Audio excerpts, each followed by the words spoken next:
আসসালামু আলাইকুম ভিউয়ার্স। আজকে কোনো সংবাদ ভিডিও না, আজকে নিয়ে আসলাম একজন খামারির কষ্টের ভিডিও। নরসিংদী রায়পুরার পোল্ট্রি ফার্ম ফরিদ মিয়ার কষ্টের কথা। পোল্ট্রি ফার্ম ফরিদ মিয়া নিয়েছিল দীর্ঘ ৩৫ দিন আগে সিপি কোম্পানি থেকে ১২০০ বাচ্চা। নেওয়ার পরে ১৫ দিন লালন পালন করার পরে মুরগিগুলি ভালোই আছিল।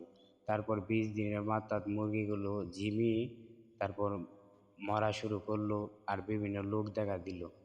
তারপর আর কি করার, ৩ লাখ ৩.৫ লাখ টাকা ফরিদ মিয়া লসের মুখে পড়লো। এখন ফরিদ মিয়ার কষ্টের কথা আর কি বলবো। স্ক্রিনে দেওয়া আছে বিভিন্ন জাতীয় ওষুধ খাওয়াইলো, তা কোনো কাম হইলো না।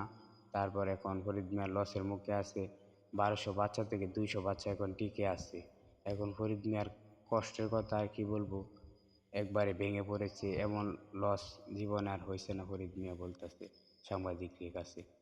আর আপনার ভিডিওটা বেশি বেশি শেয়ার করবেন যাতে সবার কানে পৌঁছে। আর মুরগি দীর্ঘ ৩৫ দিন লালন পালন করার পরে ১০১ কেজি করে ১০০ গ্রাম করে হয়েছে।